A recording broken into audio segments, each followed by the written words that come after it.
makan bergizi gratis itu tidak berarti menyelesaikan semua masalah kesehatan.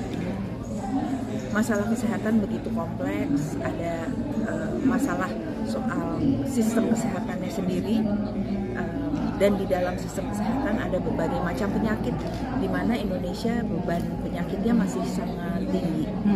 Kita bisa merujuk kepada data dari Global Burden of Disease untuk itu. Beban penyakitnya masih sangat tinggi. Kita masih kurang kualitasnya, masih kurang infrastruktur teknologi digital untuk kesehatan. Jadi lebih baik difokus kepada sana. Dan kalau sistem kesehatan itu besar, jadi mana yang mau difokusin lagi? Kami mendorong fokusnya kepada layanan kesehatan primer. Jadi di dalam layanan kesehatan primer itu ada semua yang kami taruh di display saat ini. Jadi dari cek kesehatan, screening, deteksi dini, sampai dengan perspektif atau pendekatan yang diinginkan. Apakah kita harus punya kebijakan yang berpihak kepada pangan sehat, kebijakan yang bisa mengendalikan industri tembakau, bagaimana di Indonesia soal rokok.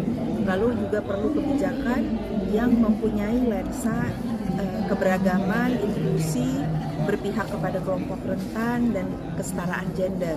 Nah, jadi itu di dalam layanan kesehatan primer ini ada banyak juga fragmen-fragmennya di dalamnya yang penting untuk diperkuat. Nah, kami tentu berharap kalau ini layanan kesehatan primer ini diperkuat akan komplementer hasilnya terhadap makan bergizi gratis. Karena makan bergizi gratis itu yang sudah jelas ada scientific evidence-nya adalah bahwa dia bisa membuat anak-anak bertahan ke sekolah, jadi nggak putus sekolah, dan dia bisa menyelesaikan masalah kelaparan, tapi tidak menyelesaikan masalah kesehatan. Masalah lapar sama masalah kesehatan itu jauh berbeda, dan lapar itu untuk bisa menuntaskan kelaparan betul harus diberi makanan dari sudut kuantitas, tapi juga harus diperhatikan kualitas.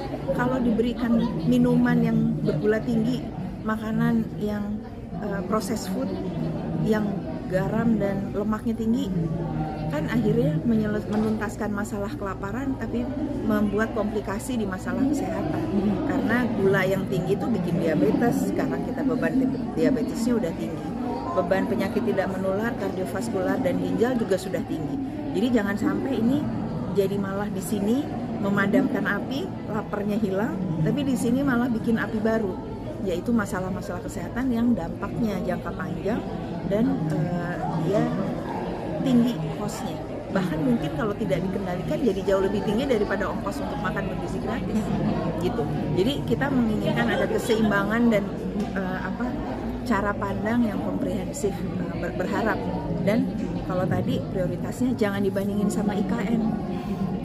Kesehatan itu ada atau tidak ada IKN harus tetap menjadi salah satu prioritas pembangunan.